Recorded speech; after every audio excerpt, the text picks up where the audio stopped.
Okay, we're good. How's it How's your going? day going, dude? Day's good. Had kind of the last few days actually been stuck in meetings all the time, which is something I've tried to avoid my whole life. And been in a lot of meetings, and I'm finding that everything I've said about meetings my whole career is true, and it's all been confirmed. I have no time So to you go, do okay, anything what are all else. these? Yeah, I'm are these completely product unproductive. meetings or what? I'm gonna have to stay up late. All these things I have to do now because I'm not able to do any work during the day. Yeah, were these product meetings or something else? No, I did. I'm helping this. I'm sort of an advisor at this one company, and I had to do some stuff with them yesterday. This morning, I had a meeting with some people about some product stuff, and then I had a meeting with some people about company business stuff, and then I have to after this call, I have to meet with someone about some design stuff, and then just stuff. It's a lot of Yeah, stuff. yeah, I've got to call I in, call four with someone else, and anyway. yeah, I'm with you, man. Like I avoid meetings like they're diseases. Like I cannot stand being in meetings. Um, something interesting happened though this week. Lynette has been not forcing us, but encouraging us. We do these releases, every 3 weeks, and like we've got like a board of all of the stuff that we're trying to plan, and every 3 weeks, like what we're trying to get done. And she gets us together for, I don't know, a little under an hour once every few weeks or whatever. And again, don't like the meeting. I'm bored at it, but at the end of it, that meeting, I'm actually like, oh, I'm glad we did this. I finally know like what everybody's doing. And there's something about like that one meeting. I don't know. Maybe it's because we don't do many meetings and I like avoid all of them. That the one meeting I'm okay with or something, but yeah, I don't encourage meetings, but every now and then they're necessary. And, Well, that one seems to have a very clear purpose, and that's I it think does. Yeah. is that it's disseminating information that seemingly you couldn't disseminate any other way, I suppose, or something. I don't know, but it feels like it needs to happen and should be part of your day every few weeks. That's fair, but like the whole thing where like you look at your schedule and it's blocked off all day long with stuff. That's a killer. If you want, it's a killer if you want to get other things done. Like there's a couple. I've been trying to write these 3 articles. I'm trying to put together another page or two on the marketing side for Basecamp 3.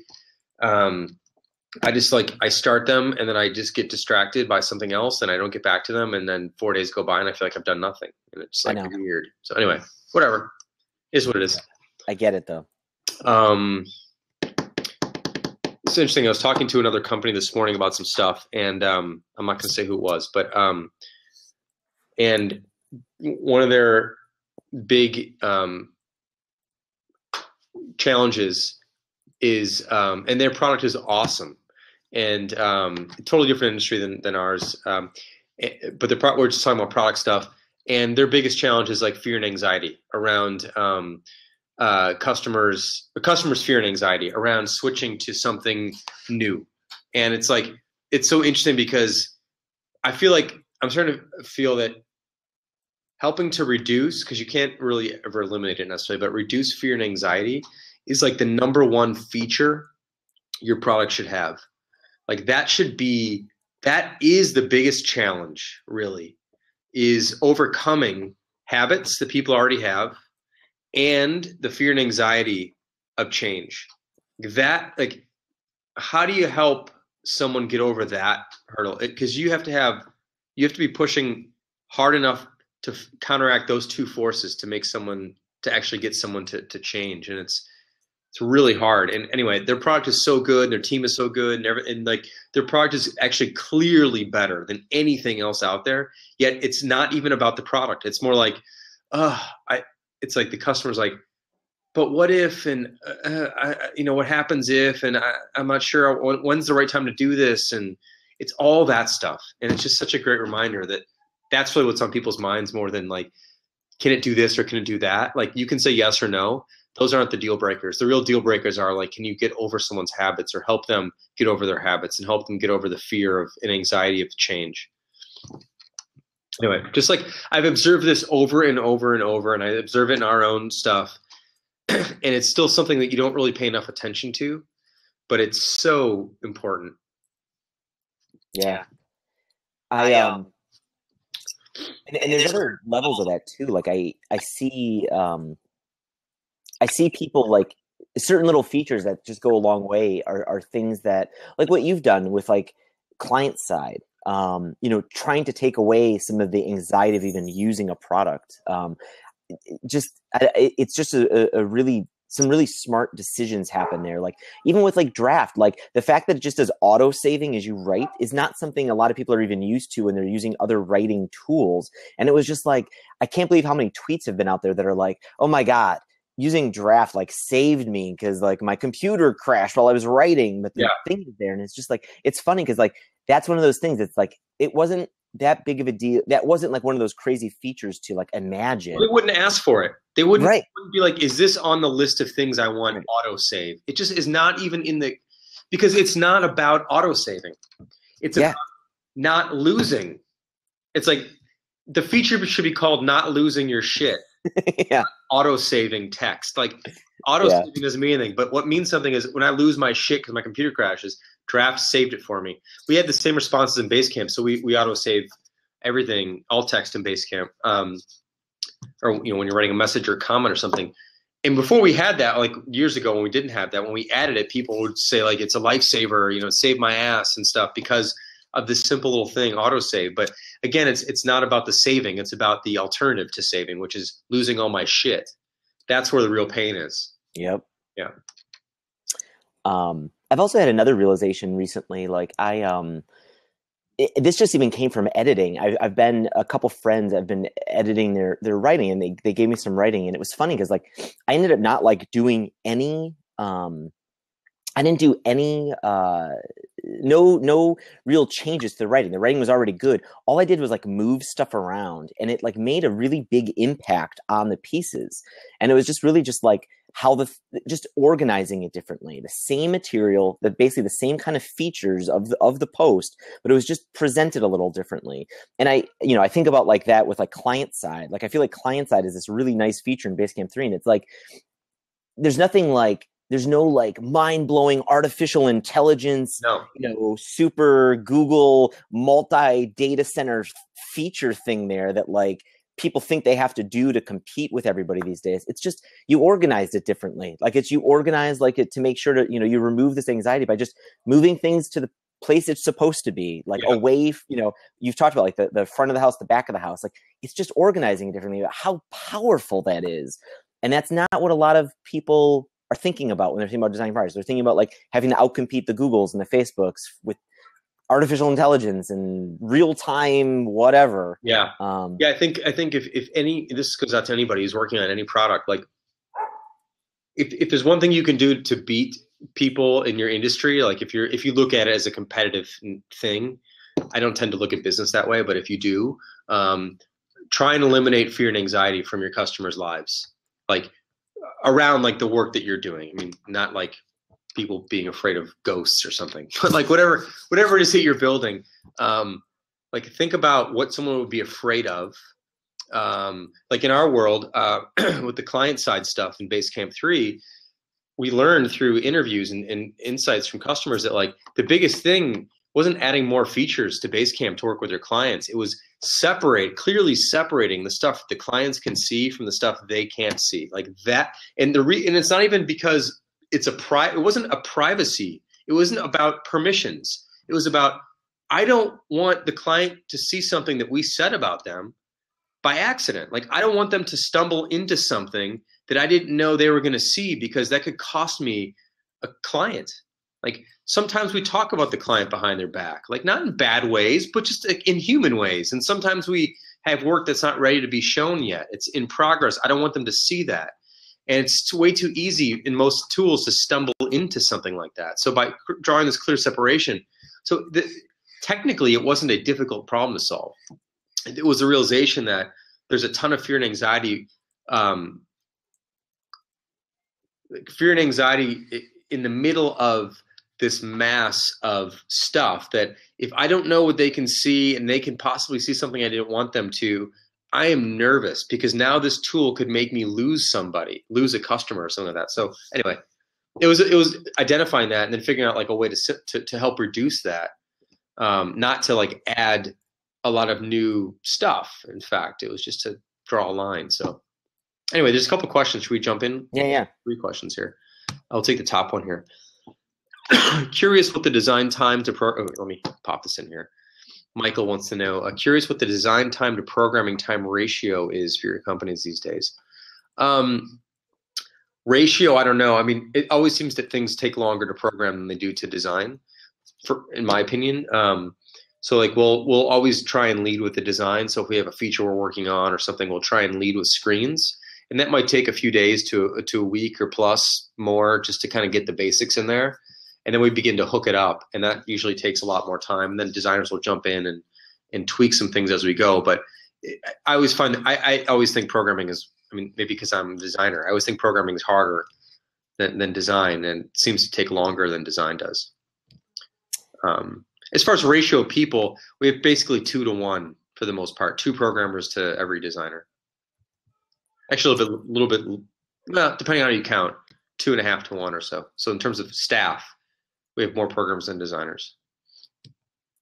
Yeah, I mean, I don't have much to add to that. I mean, it all, if it's about what is the ratio and of how much we spend time. I mean, it all really depends. Like some things that we're doing require a little bit more thought before we start putting some code together. But I also I don't like spending a ton of time on imaginary stuff. Like it's, you know, I'm a big fan of like, okay, let's put some ideas together and like, let's get it into beta. Let's, you know, so I don't know, like I'm a big fan of like, let's start using it immediately. I don't care how terrible it looks or what it does, as long as it tries to get like a job done. So yeah, I'm like I don't like to spend a lot of upfront time on, you know, chewing over mock-ups and, so yeah, I'm pretty, let's get a design out the door as fast as possible kind of ratio. Yep. All right. These are both for me. I'll take this next one here really quick about watches and cars. Yeah. Like watches and cars. Well, I'll just be brief on this, but to me, watches and cars are the 2 things that combine art, science, design, materials. Yeah, it's the mixture. It's the mixture of art, science, and design. That's the only thing I find that comes that like mixes those 3 things together. And engineering and craft and all those, I guess all that stuff is embodied by these 2 different kinds of things. And a watch is just a small version of a car, basically. A mechanical watch, at least. So anyway, that's it. It's just like these are all the things I really like. I love design. I love art. I love design. I love engineering.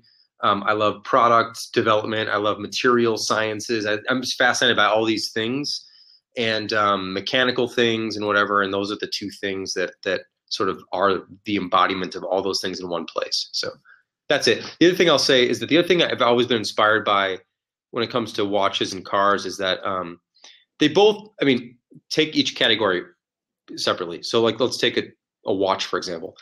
There's different things watches can do, but for the most part, like they tell the time. Let's just call them equal telling the time.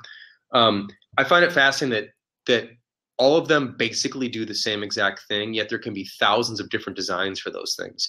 Because one thing I'm really sick of hearing is when people are like, you know, I'll see someone who will copy something in Basecamp, like another product will copy the design basically straight up. And I'll be like, what the fuck? And they'll be like, well, it's a to-do list. How many ways can you make a to-do list? There's thousands of ways you can make a to-do list, man. There's thousands of ways you can design a screen. There's no way in hell 2 things should look the same. Like, it just shouldn't even happen.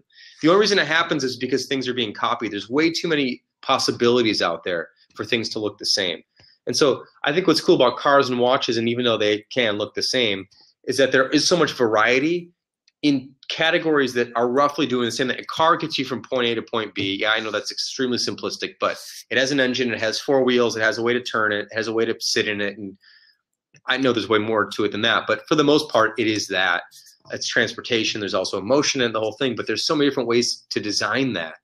It can be sheet metal, and it can be materials inside, leather versus vinyl versus shapes versus, where the controls are, and all that stuff is really interesting to see all the different variations on the same theme. So anyway, those are the reasons I'm into that stuff. Yeah. I really cars catch my eye because of similar to what you said, like it's become such a commodity. I mean, it is. It's like you're saying, like it's been, we've been driving these things for decades and decades. So when somebody's able to stand out and create something new there, it's just really striking to me. Like it's just really interesting to like pay attention to. Like I got an invite the other day to something Audi was doing. Audi was having a bring your car in and we'll teach you how we inspect cars. And it was like, I've never seen that before. Usually, people are like, hey, bring your car in and we'll inspect your car. You have to pay us. But this was like a free thing. Like, we'll teach you how we do things in the back so that you have a new appreciation for like how to take care of your car and how we take care of your car. And it was just a really interesting innovation. And all it was just a simple email and a day they were putting on for customers. But it's just neat because it was like, this isn't about even like, what they're doing with the product as much as like, how do we stand out? When everyone's selling how to get from point A to point B, like how do we stand out? And it was just neat. It's a really neat thing to pay attention to. Yep. Cool. All right, one more for me. It looks like I'll just answer this relatively quickly here. I've mentioned I want to do some client work again. And by the way, one of the reasons I want to do that is because I want to use Basecamp more for client work. People who do client work, Basecamp is huge for them, and I want to get close to that job again, so I understand fully what it's like again. But as far as what I want to do copywriting. So I want to take on a few gigs a year, helping people write a page on their site or explanation of what their product does or something like that. That I would love to do. It's a very straightforward thing. It can be very tightly scoped, and that's what I hope to do. So sometime in 2016, I'll make an announcement about that. And I don't know how I'll word it. I don't know how I'll set it up. Maybe it's more like a 37 Express thing where I used to do like I'll rewrite a page for you up to 2,000 words in a week for $3,000 or something. It doesn't even matter what the money is. And maybe I'll give you 3 revisions or something. I just want to take on some work that someone's paying me to do for them in a small scale, small scope, so I can use Basecamp for that. So anyway, that's what I want to do. So I don't want to get back into design work stuff because it's more time consuming for me, and it's less interesting for me, actually. I feel like I can have more impact with people on helping them write than helping them design something. So anyway, although I might do app critiques or I don't know. There's a variety of things I could do. We'll see how it all shakes out. Yeah. By the way, for those who want to ask questions, over in the comment section, if you do a /Q and then write your question, it'll be labeled as a question, and then we'll see it on this panel of questions, and then we can decide to answer that if we think we have a good answer for you. So if you want to ask questions /Q and then write up your question. We got another 10 minutes or so to go. So yeah. In the meantime, I had earlier, if you've watched this show before, if you go to our YouTube channel, it's youtube.com/c/work-in-progress-show. We talk a lot about things like, like what we've been doing with our products with Basecamp and with Highrise. Just, in the past couple of weeks, we've been talking about like all these design aesthetic changes we've been making. And I've been, kind of stressed out about like these typography changes we were going to change. We wanted to go to a web font that we could control, and so we could make Highrise look the same on Macs and on Windows. And I was very nervous about this, and we spent a bunch of time optimizing it, making sure it was okay. And yeah, I sent Jason a tweet today. Someone had tweeted that something to the effect of like they didn't like it at first, but now they really like it, or now they love it. It was just, I don't know. It was it was an of course moment for me. Like, of course, like people would have a reaction that like, this is different, but then they get used to it, and then it just becomes natural, like really quick. So yeah, that was good to hear. Yep. Let's see what I was going to say. was looking at these other questions. I don't know. Anything else you want to chat about? You want to take that one on or not really? I'll take, yeah. I can talk about Silicon Valley. I've Go had to ahead. live out there. Yep. Go ahead. Yep. So Zane, yeah, like I've done Y Combinator a couple times. I did it in 2006, the end of 2005, and then I did it in summer 2011 again. And Y Combinator will encourage you. I mean, it's almost a requirement. There's very few exceptions to this rule that if you do Y Combinator, you end up moving to Silicon Valley and living out there to kind of do this program. And it's fine. I think Y Combinator is a good thing. It's they take they're very benevolent investors. There's very little pressure on you to do certain things, and they become just very good mentors if you want to grow your company. They obviously do encourage you to kind of usually to build a company that is raising more money and stuff. And if that's how you want to go, that's how you want to go. But away from that argument and that discussion, like Silicon Valley is crazy. I mean, it's expensive. We took a little bit of this money, like when we did Y Combinator the first time in 2005, when the investment was tiny. I forget, it was like $18,000. We spent like all of it just on rent for 3 months for 3 people. I mean, everything is so expensive out there to live. And so people's salaries are insane too. If you're focused on just hiring people in Silicon Valley, which a lot of Silicon Valley companies are, you wouldn't really be there unless you were kind of obsessed with everybody having to be in Silicon Valley.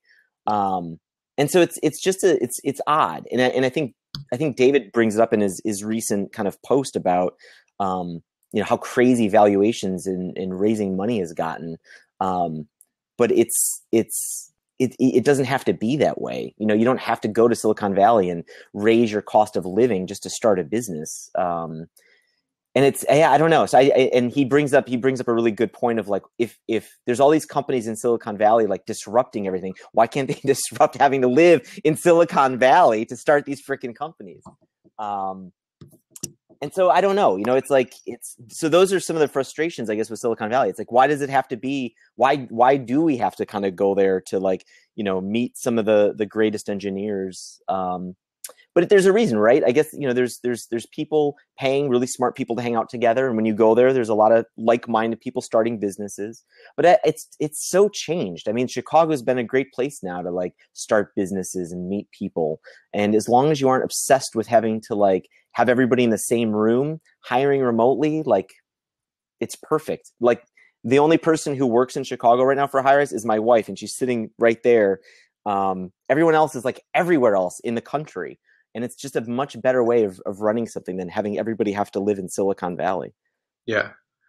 I think one of the advantages of Silicon Valley, of course, is like structurally, there's been a lot of companies that started there and then failed there, or started there and succeeded there, and people have left. So there's like this constant churn of people with a lot of different experiences. So there's something about that. But at the same time, like you said, I mean, we're mostly remote too. That happens all over the country and all over the world too. So people have all sorts of experiences. So like if you consider hiring anyone around the world, then you're going to actually have more access to a broader collection of experiences anyway. So I think if you decide that you only want to hire people in one very specific place, then there are some advantages maybe to being there, but I think there's a lot of disadvantages too. All the things you've said, plus there's a variety of other ones. But if you're open to hiring people wherever, and the world is full of great people, absolutely great people everywhere, then it doesn't really matter. Then you should just live where you like to live. And if you like to live in Northern California, I mean, that's a really beautiful place to live, flat out. Like if you just want to live there, that makes a lot of sense too. So anyway. But it's crazy. Did you see that article last week about the guy who works at Google who lives in a truck in the parking lot? Yeah. It's to each their own, I guess. Not how I would do it. No, but I feel like he feels like he's forced to do that, because if he wants to live in San Francisco, all of his money would go to rent and he wouldn't have anything. But of course, like he's not forced to do anything. He's not, right. Yeah. He may just really love that, and that's cool. It's not for me, but like, but yeah, it is kind of nuts. Yeah. Rents are nuts, but that's just the way it is. What are you gonna do, right? Rents are nuts in a lot of places. Yeah. So we have 4 minutes to go. Let's see if there's any other questions we can jump in on. Anything you want to take here, Nathan? This is interesting. Is there anything you guys feel is missing from the podcasting space, creation or listening? I don't know. I mean, we've been doing the show now. This is like our 55th show or 56th show or something. This was actually managing this show. It has been a little bit of a pain. I go through this whole process of like, we wanted to do you and me talking, showing work, and we use two tools now to have to do this: Blab and Google Hangouts, and like everything ends up. And we want to do video, but we also would like the audio component. So the real pain is like everything. Then we like it on YouTube, so Blab goes to YouTube, which is great, and obviously Hangouts goes to YouTube, which is great. But then like I want the audio. Well, I can't get the audio. I have to go to YouTube and get an MP4 file to host a podcast. I've got to go put that somewhere. So I go put it on SoundCloud, but SoundCloud doesn't convert it to a small MP3 file. So I have to go through another processing step to get an MP3. I got to then get that to SoundCloud. I got to go like set up SoundCloud to Apple and iTunes. There's a lot of steps that I really didn't want to have to do just to get an audio podcast together based on you and me talking, using Google Hangouts or Blab. So I feel like there's some gaps there, but yeah, I know that Josh is working on something around podcasting. So I think another thing is just simply like having, I think this is some of what Josh might be working on, is like just actually we don't have a site. We don't have a destination for our show. To do that, you then have to set up another site or something. You could even use Squarespace or whatever, like doesn't even matter, but like you'd have to make a place. And then if we were to publish every time we finished a Blab or Hangouts, it goes to YouTube, but then like to have that video then probably posted back to the site, you'd probably have to do something else. Yeah. And I pondered it for like 5 minutes, but then it was like, I can't do any more management of this thing. I had to stop somewhere. Yeah. I mean, there's a lot of little steps to do that sort of thing. So I think, by the way, I think Blab as a platform, even though this isn't a podcast, I don't even know what a podcast is. It's just technically audio, but whatever. As a platform, it's actually really damn nice because you've got video, which is very reliable. Audio sounds great. People can ask questions. So if you're doing like a call-in style show, this is perfect for that. You can see the audience. People can like respond. They can comment. They can ask questions. We can answer questions. We can put questions up on the board. There's some really, and then you can save it to YouTube later. There's some really nice stuff in this platform in general. So I think that's pretty great. I don't consider this a podcast though, right? Like the podcast step is actually a separate step, which is like exporting the audio only and putting it somewhere else. So I don't even know what this is. I just feel like we're talking, which is really what it's supposed to feel like. And we're just blabbing, right? We're just chatting, shooting the shit. Yeah. Audience. And feels very comfortable. When you start thinking about what is podcasting supposed to be or mean, that's when you start getting into this weird, like, what should it do and all this stuff. When really I'm just trying to communicate. And this platform actually is quite good at that. Yep. So yeah, I don't know. Anything else you want to touch on today? No, like J.R. Bond asked, what startups are you excited about today? I don't know. I don't really pay attention to like startups per se. There's certain things that get my attention though that are like, I guess, newish. I've been really liking Medium. Medium is like, I don't know how they're going to make money or what their plans are there. I assume they're going to start taking some kind of advertising or sponsorship, but the way they are able to get distribution on articles and how they've commanded, like there's like a new form, there's like a new love of like long form writing that I feel like had disappeared for a while. Then all of a sudden Medium is like kind of reinvigorating. I've been impressed by the stuff that's going on there. I mean, I feel like it's given you guys a new audience too for the writing you guys have done, right? Yeah, it's a comfortable place to write and to share, and it just you reach a different audience. I think different people are paying attention to that venue. Basically, it's like going into a venue. It's like it already has a built-in audience at some level, right? And it can decide to promote different articles to its full audience. Like I wrote something, and it was #1 on Medium for a few days or a day or whatever, which then led them to tweet it. And their Twitter account has like 1 point something million people follow. So like I wrote that on our own blog also, but I had our own built-in audience, but I didn't have Medium's audience. I just had our audience. So it's cool to have your audience plus Medium's magnified, amplified audience as well, if something takes off. So that's kind of cool. Exactly. So there's something exciting about watching that Medium. There's a competition here, it looks like, of likes. Oh, we got to quit. No, don't quit yet. We're over 30 minutes. All right, cool. Well, hey, thanks everybody. We answered that one too, so I'll just close that. This is fun. Please, again, subscribe to our YouTube channel. Can you grab a link to that really quick? Grabbing it right now. Yeah, and pop that in the comments there. And we post all these to YouTube after they're over. So if you want to check in on them later, tell someone who wasn't here to watch this one.